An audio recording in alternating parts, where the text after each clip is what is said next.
wonderful.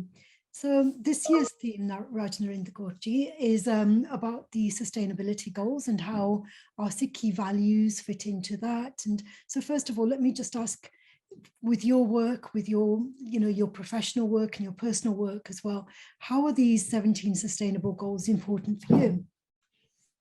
Hugely, hugely, hugely important. And I thank you for the link, because I was able to kind of rattle them off, and I should bring them up actually, probably.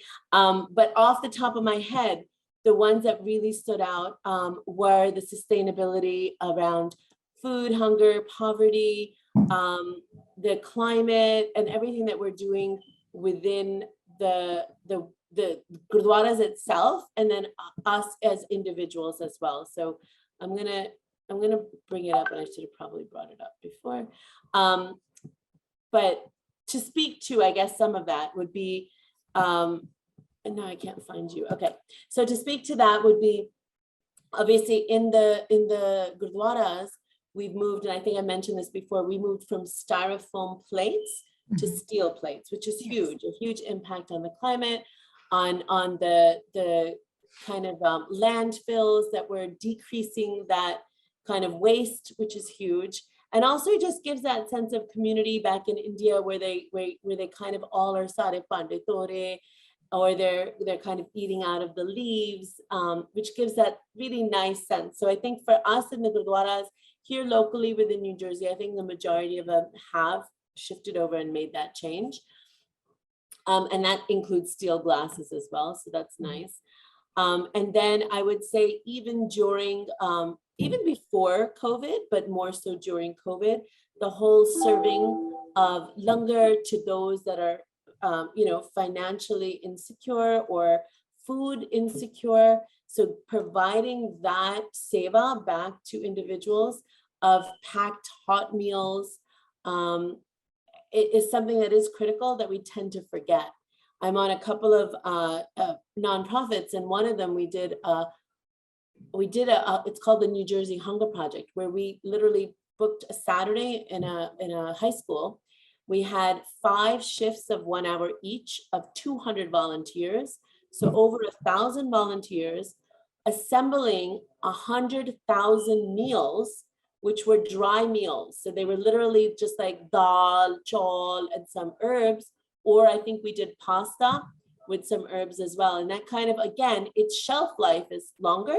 So then we're able to provide that. And I think each meal is about 4, it can do about 4 or 5 servings. So that in itself it was something that was unique. It's different. Yeah, that's very interesting, serving, as you say, the dry langar, where in a way we're empowering the receiver to cook for themselves as well, and not just have a meal, but to use that dal and make a meal for a whole family. Exactly. And then just this past Saturday, a student, I'm director of student involvement in the nonprofit, and one of the students, because they do a year-long community project, his project was to organize a medical health fair for those in underserved communities. So they may not be able to get to the doctor to understand, maybe I have high cholesterol, maybe my blood pressure is high, what can I do? And then we had a nutritional consultant, we had a cardiologist, he had all these different booths around, and he assembled them all. It was an amazing idea. And that again itself is empowering the individuals to kind of do more for themselves as well. So going back to the UN stuff, it all comes together for me. Yes, and it all comes together, and they're all interrelated, because those of us who've traveled abroad, who live abroad, I know that my parents came to England in search of a better life. And when we think about that better life, materially, that better life, we do have a better life in terms of finance, but in terms of our health, I think that some of us are just as unhealthy here as we may have been back in the Punjab, in terms of the chronic illnesses like diabetes and high cholesterol. We may be, the diet that we have here, it may be richer, but not necessarily healthier. Yeah. but going back to what you said about empowering the individuals to really cook for themselves, it's not filled with preservatives because of shelf life. It's literally dal and rice, and then they just cook it. And that to me was something so unique. And there's organizations that provide this service. So literally you kind of get the sponsors and you have them come, they set up, and then you're just bringing the people and funding and sponsoring. And then we're then farming it out to the food pantries, to the soup kitchens, to we even set aside some for Ukraine. Really just kind of getting it out there to those that need it.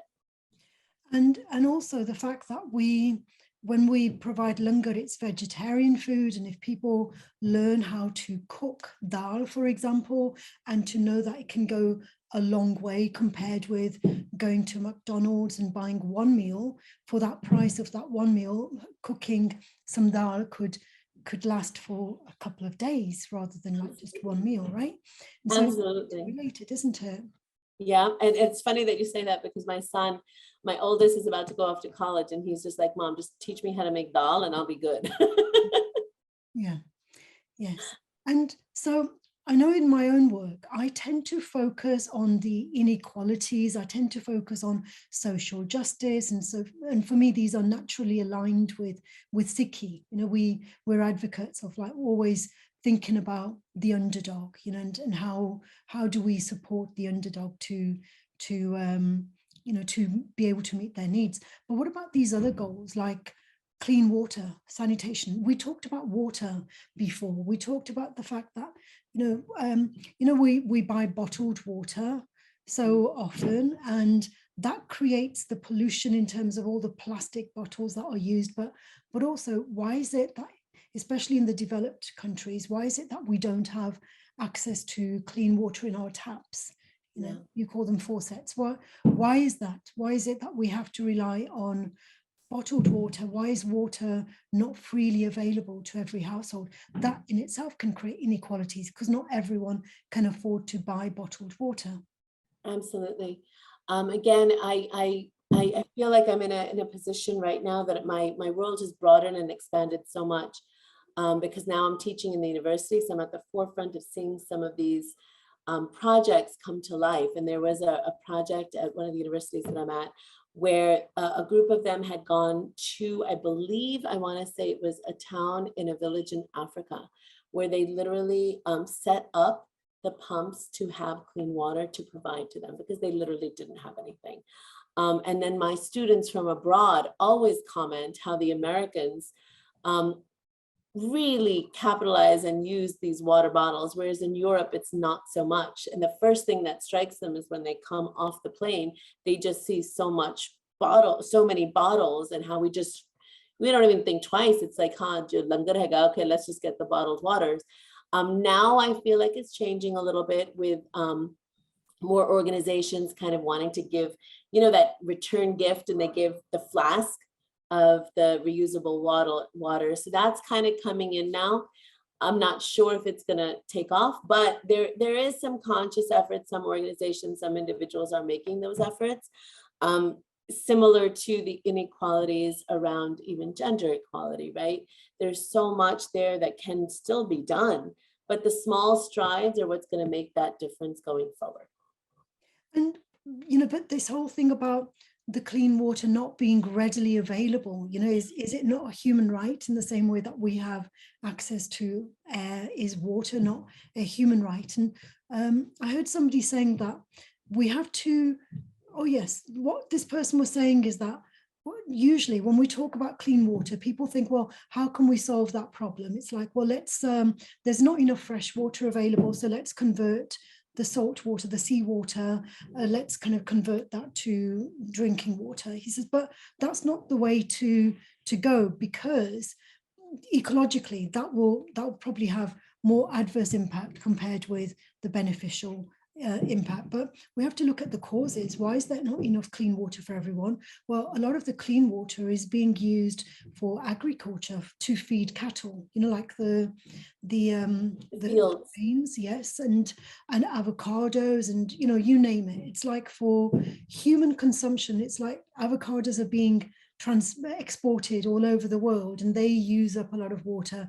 Eucalyptus trees use up a lot of water, and so it's like we have to think about the holistic kind of interrelatedness of the causes, rather than just thinking about the symptoms. It's like there's not enough clean water, so well, let's go out and dig some wells, instead of thinking, well, why, why don't we even have clean water here in the West?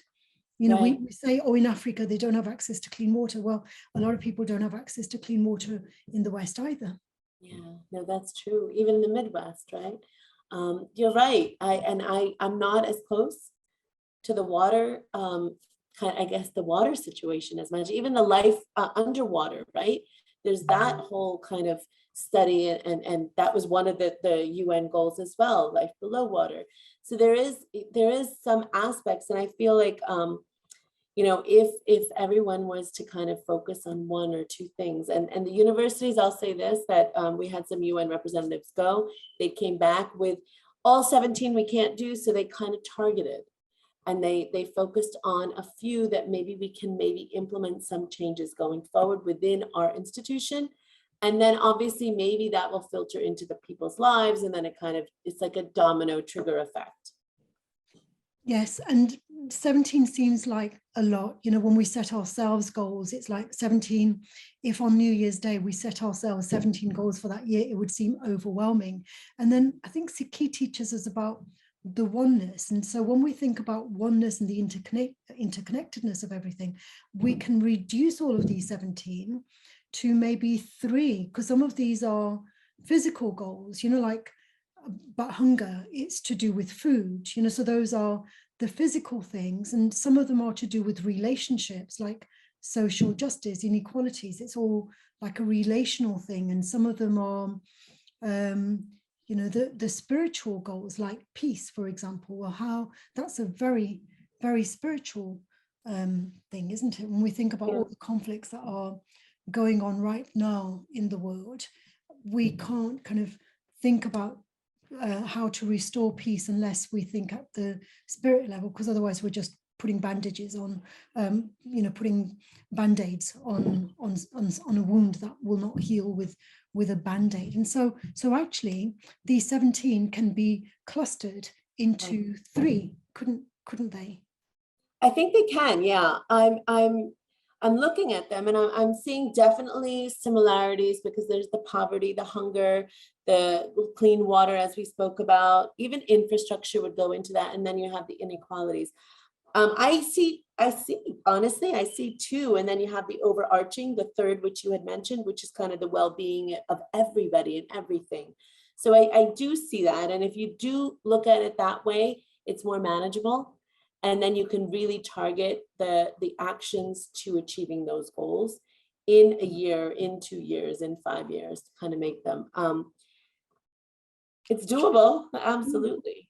Yeah, because I just thought, because actually, like when we think about mind, body, and spirit, some of those sustainable goals are to do with the body, some of them are to do with the mind, some of them are to do with the spirit. And when we think about life that is not human life, we have to look at it from a spirit angle, don't we? Like our connectedness with plants and with all of life on earth. Right, yeah. In a spiritual way. So in terms of sustainable cities then, and sustainable communities, that's all to do with relationships again, isn't it? Like so many of us, we live far away from, I live far away from where I was born. I live thousands of miles away from where I was born. And there's a lot of people like myself who live even further away, because they moved from Punjab to England, and from England to the US or to Canada and whatever. We live far away from our roots. And so is there a sustainability element in that, in terms of the relationships? What is it? What is like that distance between our families? What is that distance doing to the strength of the relationships? Yeah. and then so many cliches come to mind, right? You know, and when you have the out of sight, out of mind, and then you have, you know, distance makes the heart grow fonder, right? They're so contradictory. And I think it's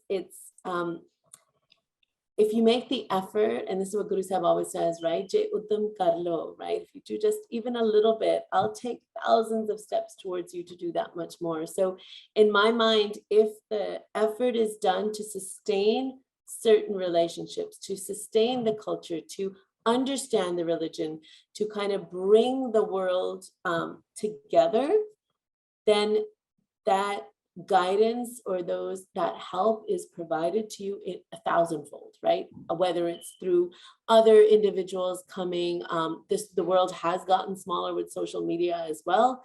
And then I do feel like it's changing, but I do know families that aren't, you know, able to sustain because of the distance. So it's really, it's interesting. That's a very, I see two dynamics going on where you have to make the effort. At the end of the day, I see you have to make the effort to sustain anything, whether it's the relationships, whether it's the climate, if you want to do good within your world, and put forth the effort. And I suppose now that I'm kind of, I've just verbalized this to you. I was just thinking, I suppose 100 years ago, the distance between Amritsar and Patiala was like, you know, like it would be the same as the distance between London and Canada these days, you know, because it wasn't so easy to travel even on the train in those days. So I suppose the distance is only relative, you know, like maybe we're living so far away, but we have the means, we have the capacity to get from London to New York in 5 hours. Yeah. That's a shorter time compared with Amritsar to Patiala, right? Yeah, and then if you think about when Guru Nanak, right? Guru Nanak Dev Ji walked all and traveled, but still did it, right? So that even then I look at the distance that you just said, it may be shorter, but that sometimes even comes to a conflict that maybe, oh, it's too far. And then you're like, oh, I don't want to go because it's too far. But in all relativity, it's not. It's actually closer. Yeah. So it's that effort, right? Because I remember, and I think I've mentioned this to you before, there was no Gurdwara when I was growing up. And we would go the 2 hours one way from Jersey to New York, right? And now maybe I'm like 40 minutes away from a Gurdwara. I'm like, oh, it's too far. Let me go to the one that's 2 minutes away, right? So it's really all relative and to how much you want to do and when the pull is there, when the itcha is to go. Yes, and I know we've spoken about Jardi Kala before, you know, that constant state of optimism and that's related to well-being, isn't it? You know, the Jardi Kala, and how do we kind of advocate for Jardi Kala, not just for ourselves, but our community as well, because we know that a lot of our people of every community are turning more and more to antidepressants. And again, like 30, 40 years ago, I didn't know of people who took antidepressants, but now I do.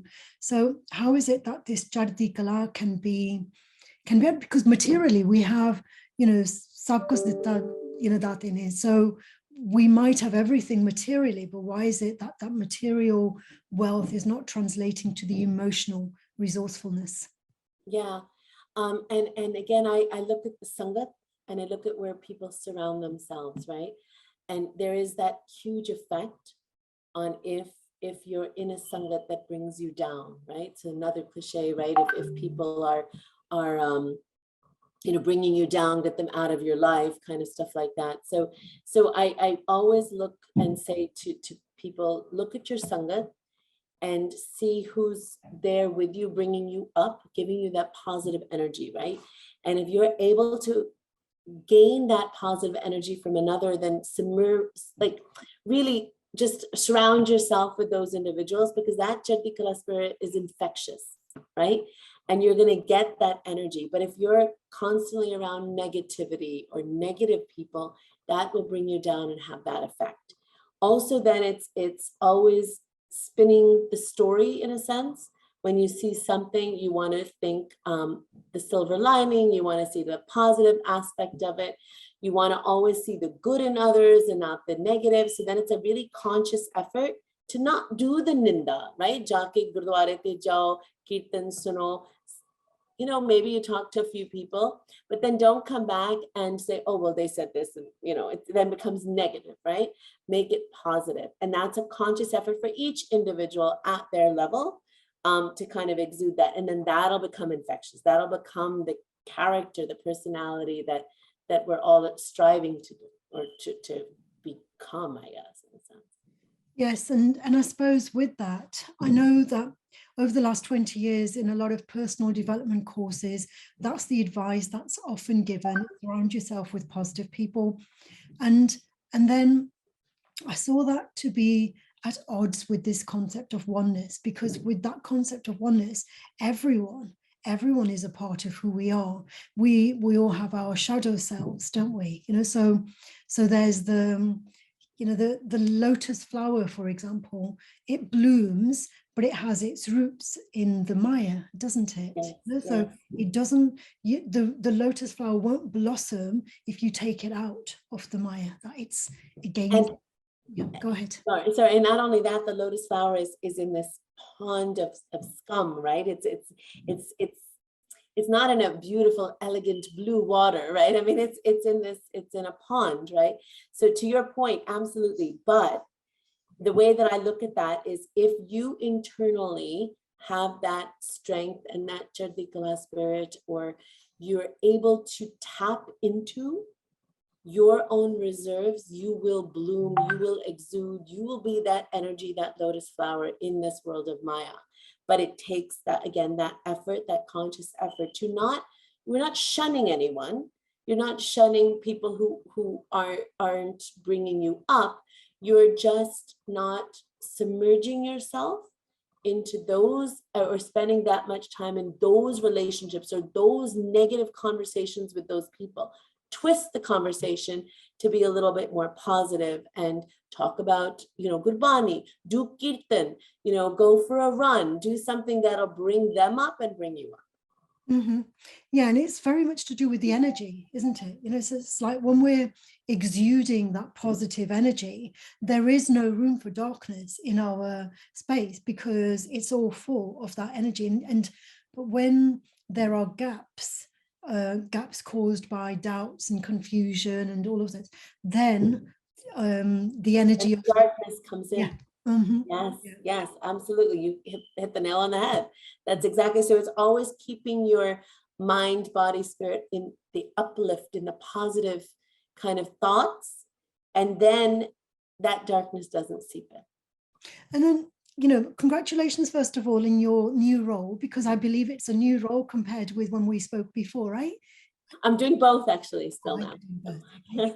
So well done. So let's talk about education, especially higher education. So in terms of quality of education, do you think that we are doing as much as we could be in terms of steering education in the direction of sustainability? Because up to now, you know, in my view, a lot of the unsustainable goals arise from an unsustainable education system. It's a very interesting conversation. So I am teaching in 2 universities now, and I see a vast difference just in how the institutions are running, in the students, and what their receptiveness is to different ideas and proactiveness. So it again is all relative to where you are. I think that the aspect of utilizing professors, seeing the impact in the one-on-one that they have with the students should be, I guess, considered more so than it is, right? So even from an institution, I'll give you an example. If Career Services is having a career fair, they're marketing and they're trying to get the students to come. And when they have the fair, a good number of students come, but could they have maximized their marketing by reaching out to the professors so that the professors actually open up a class and encourage the students to attend the internship or the career fair? To me, would make, and they're doing it. I mean, this is where I see the impact, is if that professor then takes that request and actually tells the students, go to the career fair, it'll be worth it because we have our limited class, that personal connection or that personal request for them to do will have more of an effect than a general standard email, right? Of kind of saying go. So when I think of the methods of sustainability of what could be done in the university, if it's done generally, it has a lower impact than if it's more personalized.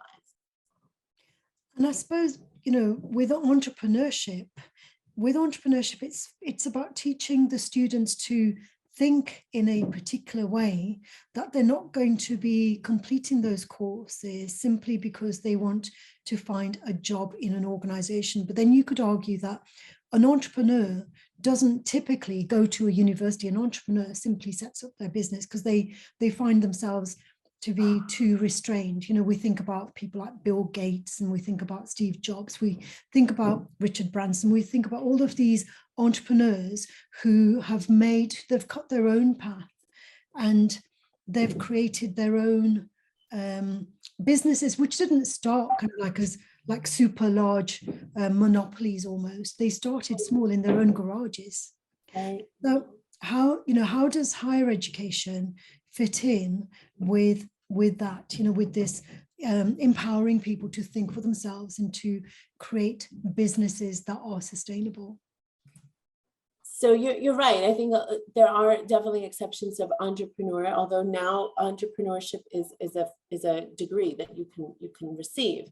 And I think it's providing that structure and the framework of thinking in a different way, of that outside of the box thinking, of thinking in innovative fashions, of anticipating the needs of the customers before they actually think that they need that or know that they need something, right? So it's molding that kind of thinking, kind of developing those ideas. And what I see is that the education provides the framework, the tools, the network, and then it's the ambition, the drive of each individual to actually execute, which is where we always fall short. Everybody has ideas, but how many of them are implementing that through? So then I always bring in my focus, which was program management, where you kind of take an idea from inception all the way through to implementation, and you even go one step further and do post-implementation kind of lessons learned, so that then for the next product, you have more of a structure, more of a framework, and you've learned, right? So you're constantly learning. And I forgot your question. It's about how does entrepreneurship, and you have answered it, because you're talking about innovation and creativity, and I'm thinking about things like co-creation and collaboration, because traditionally, very, very often, an individual will go to university and they're tested, they're assessed for their individual skills rather than their skills in collaboration with others. But with entrepreneurship, we know that entrepreneurship doesn't really, this is what you were saying, it's like an idea has to be implemented. And so with entrepreneurship, it's only valuable when the client actually buys, or the customer actually buys something, then you actually see the value of it. Whereas if it was simply a fantastic idea, but nobody values it, nobody needs it, it's not of any use to anybody, then it doesn't meet the criteria for entrepreneurship, does it? So two things, and I do recall where I was going to go with that. So let me first answer this one, which was you can create something, and the willingness to pay of the customer has to be there, right? But is the product functioning the way they want? But then there's also the other aspect of marketing or pricing. Was the strategy of pricing incorrect? Was the marketing strategy not, maybe you focus on the wrong demographic group, right? So even though the product may work in one group, it may not translate into another culture. So there's that.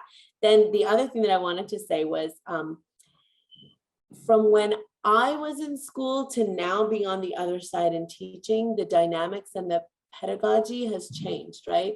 And for both of the universities that I'm teaching at, I'm teaching in very different manners.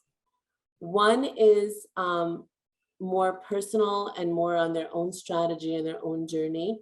And then the other is all around case studies and working in groups, working with each other, creating that network, and maximizing on each other's strengths. So whereas one may be focused on marketing, another may be focused on the analytics, bringing that together and doing a case study to bring up a product. So it's definitely a different, and I enjoy it because it challenges me then as well.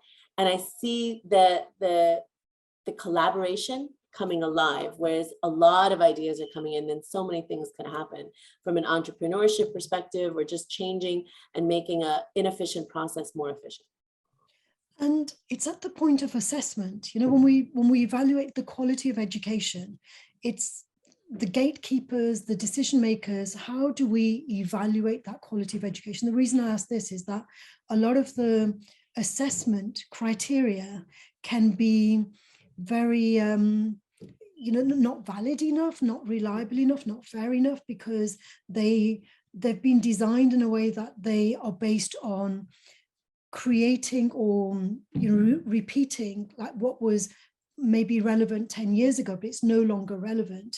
So, you know, the criteria for me in entrepreneurship, it's very easy to evaluate how well that project has done, because you get a lot of feedback, you know, 360 feedback, and we can actually evaluate the impact that the project has had.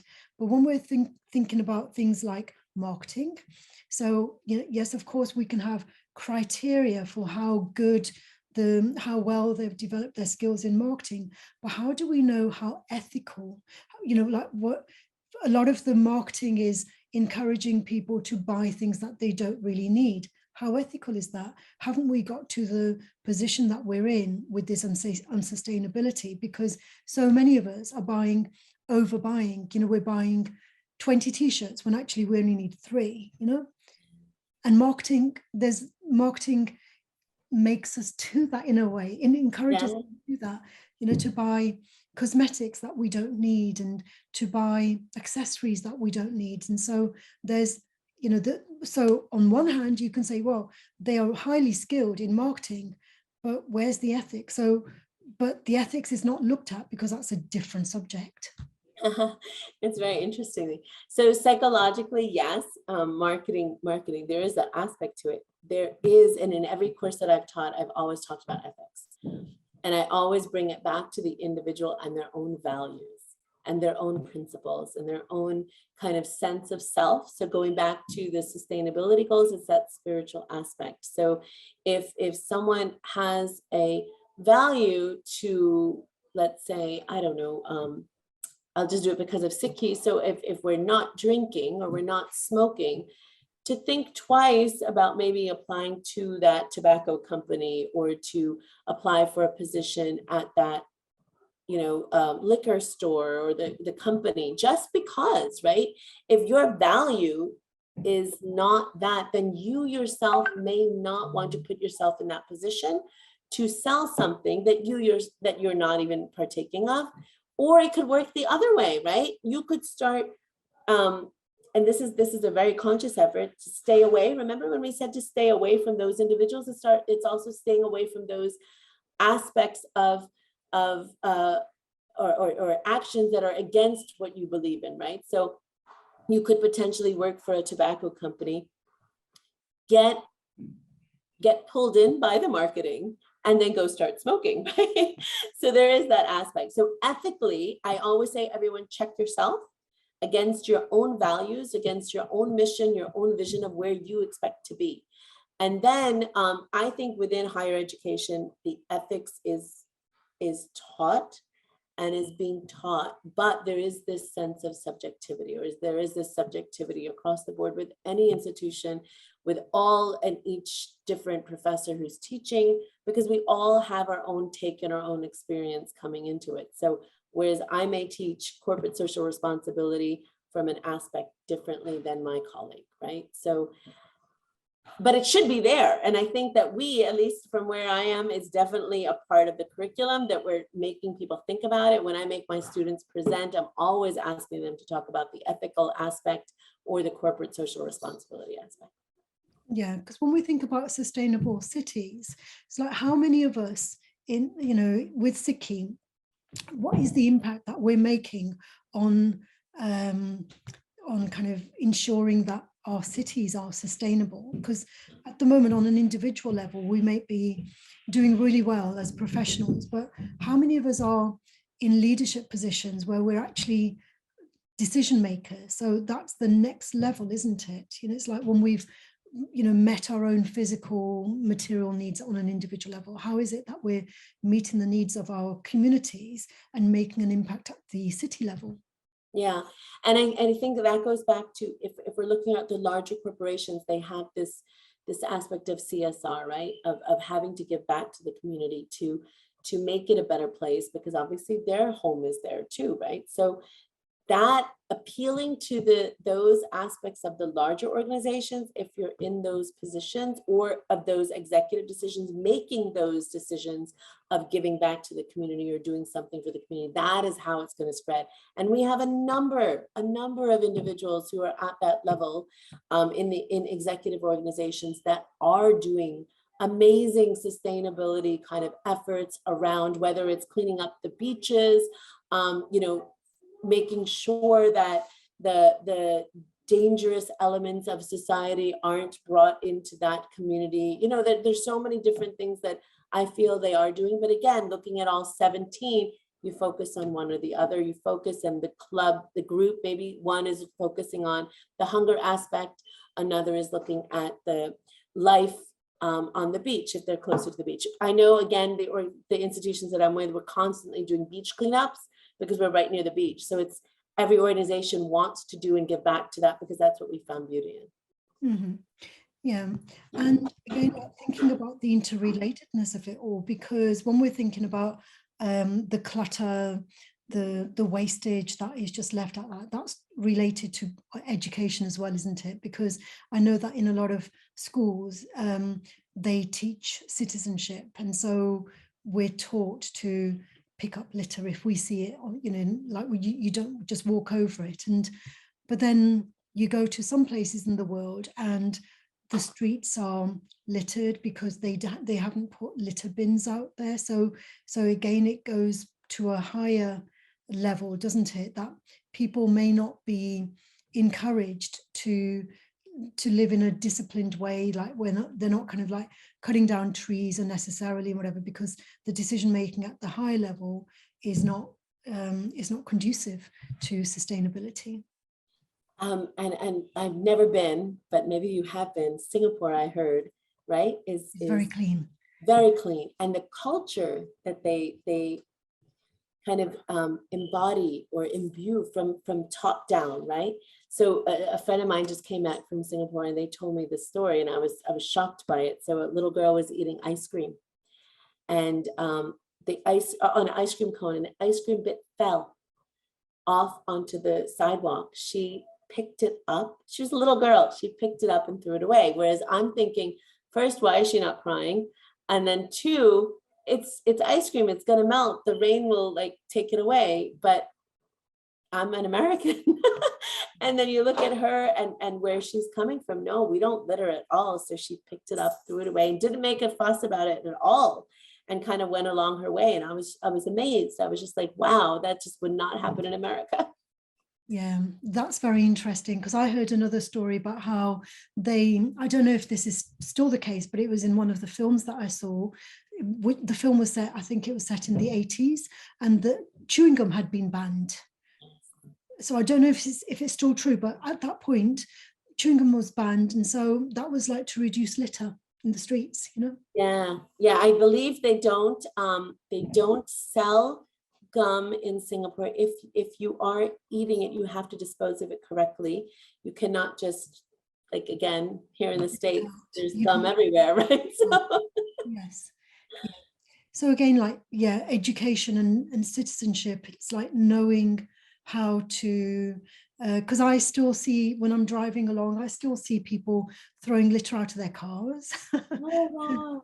I do, like chewing gum paper, things like that, or a spent cigarette or something like that. I see them do that, and I think, well, you didn't, like your education, like maybe they were not educated in the same kind of schools that I was, because I was certainly taught not to litter, and if I did see litter, that the right thing to do was not to step over it, it was to put it in the bin.